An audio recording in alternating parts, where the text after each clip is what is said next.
Hey, oke guys, welcome back to Gnosis dalam pembahasan alur cerita Donghua My Senior Brother is Too Strong part kelima. Seperti biasa sebelum masuk ke pembahasan episode kali ini, kita review dulu episode sebelumnya di mana Lu Shaoqing berpura-pura menjadi Jian dan berhasil mengalahkan mbak-mbak utusan Dou Chuan yang ingin menghabisinya. Mbah. Di sisi lain, Shaoqing juga berhasil mengelabui orang suruhan Master Xiao dan membuatnya berpikir bahwa dia sangat menjaga reputasi sekte Ling Xiao. Nah, di episode kali ini kita akan lihat bagaimana Shaoqing mengunjungi Master Dou Chuan hanya untuk meminjam peta formasi Ling Yin yang diyakini bisa mengungkap segala kebenaran di dunia ini. Tanpa lama-lama langsung aja kita terobos.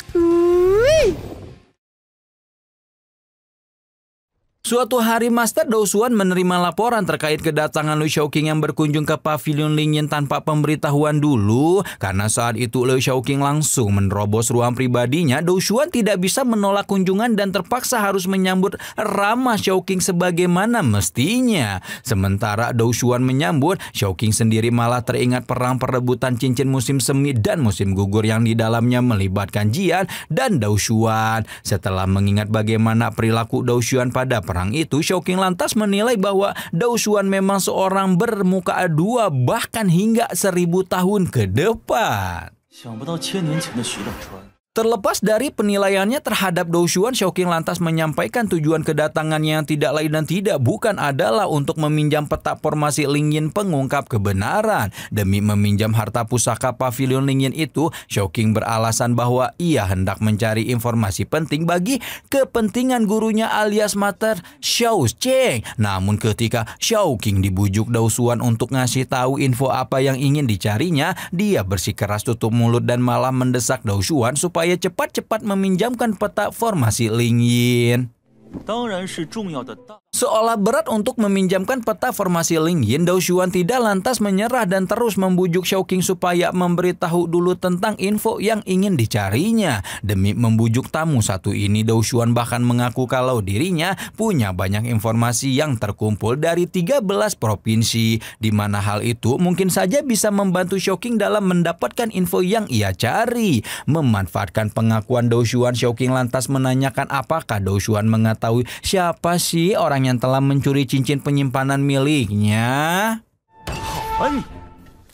Ditanya soal cincin penyimpanan yang hilang, Dou Chuan tidak semerta-merta menjawab dan malah bersikap pura-pura tidak tahu di depan Shaoqing. Pada saat yang sama, Shaoqing melihat simbol khusus pada tangan bawahan Dou Chuan dan menduga kalau pemilik simbol tangan itu punya keterkaitan dengan identitas pencuri cincinnya. Demi membuktikan dugaannya, Shaoqing lantas menanyakan apakah hilangnya cincin penyimpanan miliknya itu sengaja didalangi oleh Dou Chuan. Merasa dituduh sebagai pencuri cincin, Dou Chuan buru mengalihkan pembicaraan dan bertanya, bukankah kedatangan Shaoqing ke pavilion Ling Yin bertujuan untuk mencari sesuatu bagi Master Xiao?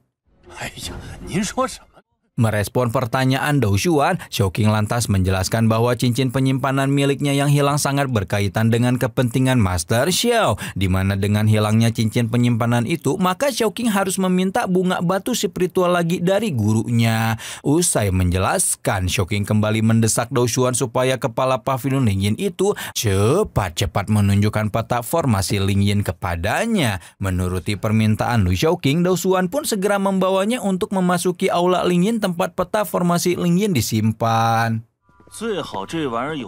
Setibanya di aula Ling Yin, Shaoqing langsung menyaksikan pengaktifkan peta formasi yang nantinya bisa memberikan berbagai info yang ia cari. Sambil menunggu pengaktifkan peta formasi selesai, Shaoqing diam-diam berpikir bahwa simbol tangan yang ada pada bawahan Dou Chuan sangat mirip dengan simbol yang ada pada tubuh mbah utusan pengincar nyawa Jian. Dari kedua penemuan itu, Shaoqing jadi menyimpulkan bahwa Dou Chuan adalah dalang di balik insiden penyerangan yang dilakukan mbah utusan. Sementara Shaoqing membuat kesimpulannya, Dou Chuan justru sangat penasaran tentang apa yang ingin ditanyakan Shaoqing kepada peta formasi Ling Yin. Ketika proses pengaktifkan peta formasi Lingyin selesai, Shouking langsung menguji kemampuan benda tersebut dan menanyakan beberapa pertanyaan konyol tentang kakak seniornya alias Jian. Tapi karena jawaban peta formasi itu tidak memuaskan, Shouking lantas mengajukan pertanyaan lain yang berkaitan dengan Akademi Puncak Tianyu beserta gurunya. Dan karena jawaban yang diberikan peta formasi Lingyin masih saja mengecewakan, Shouking jadi merasa kesal dan menganggap bahwa harta pusaka pavilion Lingyin itu tidak bisa diandalkan, sekaligus buta huruf terhadap pertanyaan Shouking.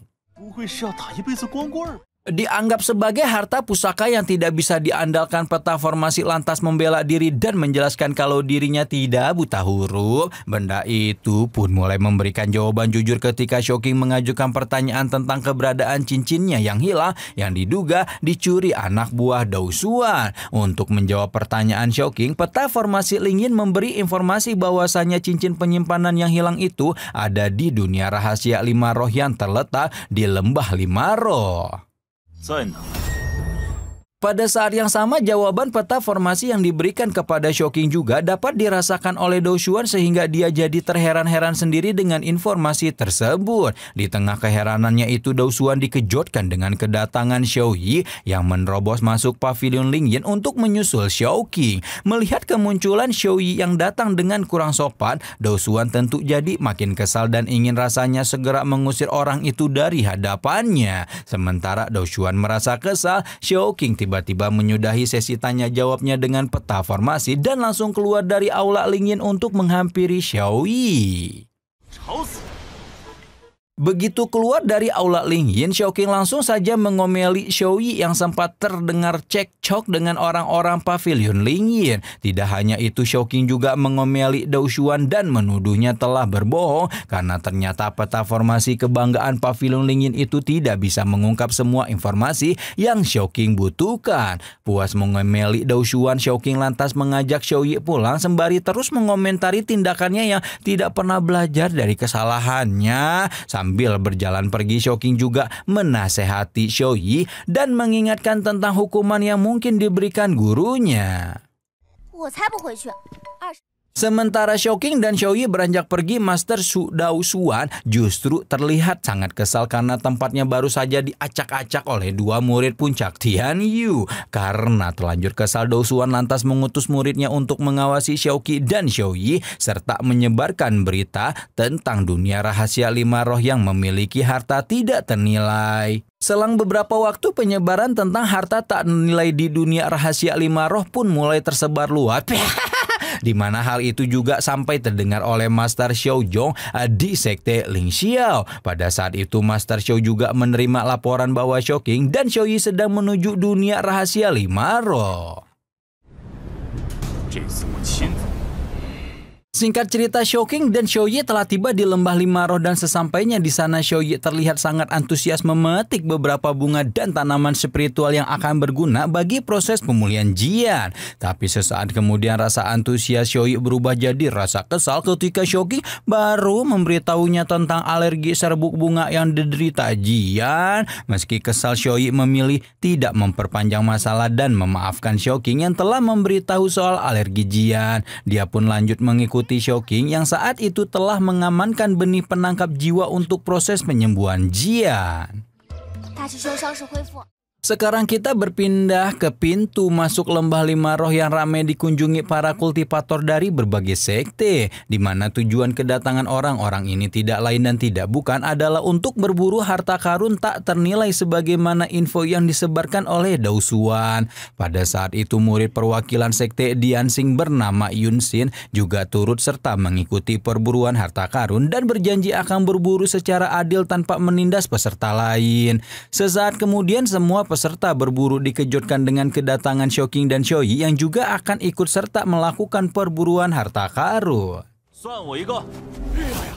Melihat begitu kedatangan Shouking, Yunxin tiba-tiba berubah pikiran dan hendak mengundurkan diri dari peserta berburu. Akan tetapi niat undur diri itu langsung dicegah Shouking yang berjanji akan berburu secara adil serta tidak menggunakan kekuasaannya untuk menguasai hasil buruan. Selesai mengutarakan janji manisnya dalam perburuan, Shocking lantas menanyai Yunsin tentang harta karun apa yang sedang dicarinya. Dan karena saat itu Shocking mengungkit-ungkit soal ilmu pengubah batu jadi emas, Yunsin langsung menjadi marah dan tidak sengaja memberitahu bahwa harta karun yang dicarinya adalah cincin pemandu jiwa. Mengetahui bahwa cincin pemandu jiwa merupakan harta karun yang tersembunyi di lembah Lima Roh, Shocking tentu saja sangat terkejut dan menilai bahwa Dao Xuan tidak benar-benar mengetahui soal harta karun tersebut. Terlepas dari penilaiannya terhadap Dao Xuan, Shocking lantas memaksa Yunsin untuk bekerja sama dalam mendapatkan harta karun cincin pemandu jiwa. Asyik memaksa murid perwakilan sekte Diansing itu, Shocking tiba-tiba dihampiri Shoyi yang memamerkan sekuntum bunga merah yang dipercaya bisa mengusir serangga di lembah. Tapi bukannya mengamankan bunga merah itu, Shocking malah memberinya kepada Yunsin sehingga menimbulkan kemarahan Shoyi.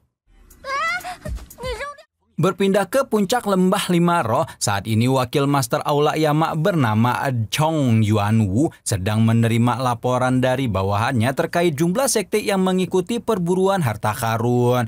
Chong Yuanwu kemudian jadi terkejut ketika mendengar murid puncak Tianyu turut serta dalam perburuan, sehingga dia langsung memerintahkan anggotanya untuk waspada dan tidak meremehkan orang-orang puncak Tianyu. Dan karena saat itu salah satu anggotanya yang bernama Yan Mingsu belum kelihatan batang hidungnya, mewakil master aula Yama itu lantas menugaskan seorang bawahan untuk menyingkirkan Yang Minsu.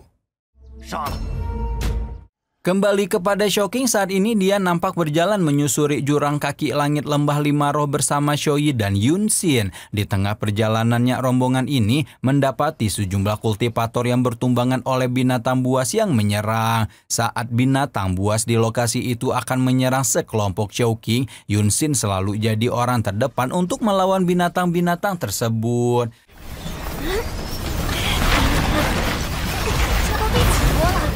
Sementara Yunsin melawan binatang buas, Shocking justru baru menyadari bahwa sekelompok kelinci penyebab tumbangnya para kultivator terdeteksi menghisap cairan merah manusia dan diduga punya keterhubungan dengan benih penangkap jiwa. Sesaat kemudian Shocking dimintai pendapat oleh Shoyi apakah mereka perlu membantu Yunsin yang masih berjuang mengalahkan seekor binatang buas penghalang jalan. Tidak hanya dimintai pendapat, Shocking juga mulai dimintai bantuan oleh Yunsin yang sudah sangat kewalahan menghadapi binatang buas yang seakan tidak ada habisnya. Dengan mempertimbangkan keberadaan Yunsin akan berguna bagi kepentingan pribadinya di masa depan, Shocking pun mulai bertindak untuk menyelamatkan Yunsin dari serbuan binatang buas yang menyerang.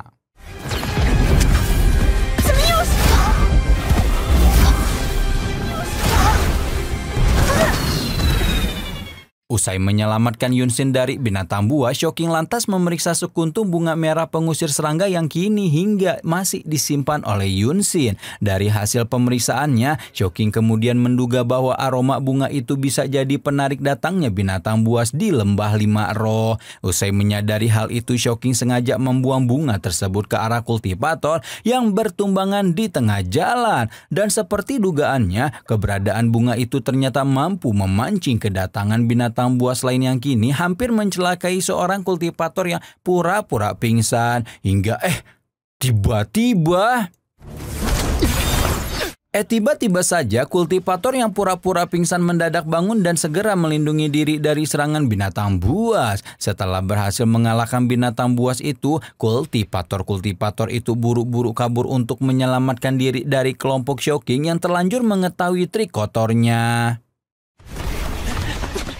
Melihat kaburnya para kultivator itu, Yunsin yang merasa paling terdolimi pun buru-buru mengejar dan langsung melampiaskan dendamnya kepada mereka dengan sekuat tenaga. Selesai membalaskan dendamnya, Yunsin jadi menyadari bahwa pertemuannya dengan Lu Shocking selalu saja membawa kesialan baginya, sehingga dia memutuskan tidak lanjut berburu harta karun.